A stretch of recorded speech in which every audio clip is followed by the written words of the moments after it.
नमस्कार मित्रांनो, सागर हिट्स या चॅनलवरती आपल्या सर्वांचं परत स्वागत. छावा चित्रपटानं अख्ख्या महाराष्ट्रात नव्हे, देशात नव्हे तर जगात धुमाकूळ घातलेला आपण पाहतोय. थोडक्याच दिवसामध्ये 300 कोटी पार करणारा हा चित्रपट आहे. विकी कौशलची ऍक्टिंग अप्रतिम आणि आपला इतिहास तसा आहे तितका त्यामध्ये दाखवलेला आहे. त्यामधून एक प्रेरणा मिळते. त्यामुळे चित्रपट हा बऱ्याच जणांनी म्हणजे याचं प्रमोशन किती मोठ्या पद्धतीने केलं जायला आहे आणि माणसांना भावतोय. हा इमोशनल असा चित्रपट आहे. पण आपले इमोशन एवढे महत्वाचे आहेत, आपला इतिहास एवढा महत्वाचा आहे. पण यावरती राजकारणी जे काही सुख घेतात ना, तो महत्वाचा मुद्दा आहे आणि त्यावरतीच आज आपण बोलणार आहोत. त्यामुळे सर्वसामान्य माणसाला कसं अगदी गोलमाल केलं जातं हेच आपण एवढ्याच्या माध्यमातून बघणार आहोत. त्यामुळे एवढ्या हा शेवटपर्यंत नक्की बघा. म्हणजे सामान्य माणसाने खरंच यांच्या गोलमालमध्ये फसायचं की आपण सुद्धा एक चांगलं त्यांच्यासारखं व्यवस्थित राहिलं पाहिजे आणि त्यांची स्टेटमेंट आपल्याला ओळखता आली पाहिजेत, हेच बघूया. नमस्कार, मी सागर आणि तुम्ही पाहताय तुमचा आवडता चॅनल सागर हिट्स. मित्रांनो, छावा हा चित्रपट रिलीज झाला. याच्या अगोदर इतिहासावरती असा चित्रपट रिलीज झाला होता, तो म्हणजे तानाजी द अनसंग वॉरियर. हा चित्रपट 2020 साली रिलीज झाला होता आणि तो इतिहासावरती किंवा काही असे सामाजिक उपक्रम असतात किंवा सामाजिक जे काही समाजाला आवश्यक असे जे काही चित्रपट आहेत, म्हणजे समाजामध्ये ते चित्रपट पाहिल्यानंतर एक बदल घडणार असतो किंवा आपल्या इतिहासावरती असे चित्रपट असतील तर त्या चित्रपटांना बऱ्याच माध्यमातून सांगितलं जातं किंवा प्रेक्षकाकडून असो किंवा राजकारण्याकडून असो किंवा एखाद्या संस्थेकडून सांगितलं जातं की हा चित्रपट टॅक्स फ्री करा म्हणून सांगितलं जातं. टॅक्स फ्री करा म्हणजे बऱ्याच राज्यामधून या चित्रपट टॅक्स फ्री सुद्धा होतात. अशी बरीच उदाहरणं आहेत चित्रपटांची की टॅक्स फ्री झाले. असाच मुद्दा हा उठला होता तानाजी द अनसंग वॉरियर यावेळी सुद्धा आणि आता छावा चित्रपटाच्या माध्यमातून सुद्धा हा मुद्दा उपस्थित झाला आहे.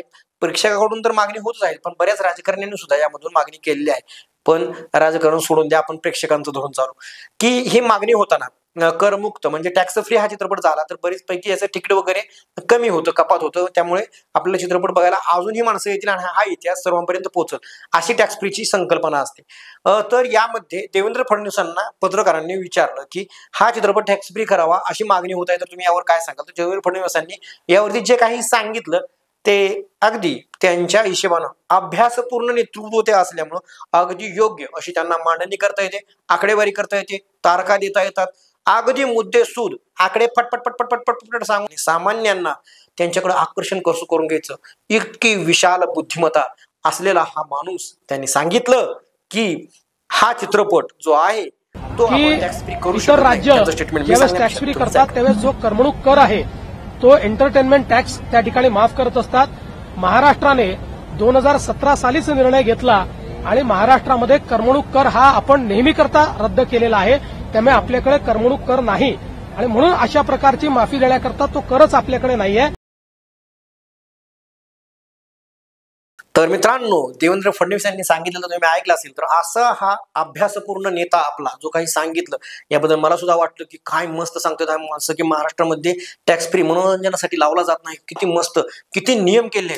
पण याची जर दुसरी बाजू बघितली तर राजकारणी कसे वागतात हे आपण आता बघून घेऊया की यामध्ये टेस्ट करूया. तर मित्रांनो, हेच देवा भाऊ 2020 साली जो तानाजी चित्रपट रिलीज झाला त्या तानाजी चित्रपटाच्या रिलीज झाल्यानंतर हा इतिहास प्रेक्षकापर्यंत आणि आपल्या महाराष्ट्रातल्या मराठी जनापर्यंत देशात पोहोचावा यासाठी त्यांनी मुख्यमंत्र्यांना एक लेटर दिलं होतं की हा चित्रपट टॅक्स फ्री करावा. मग मला हा प्रश्न पडतो, जर तुम्ही इतका अभ्यासू नेतृत्व आहे, तुम्हाला सर्व माहिती आहेत, नियम माहिती आहेत, हे नियम जे बनवले ते तुम्हाला माहिती असतील, तर तुम्ही सत्तेत नसल्यानंतर हे बोलता आणि सत्तेत आल्यानंतर तुम्ही नियम सांगता.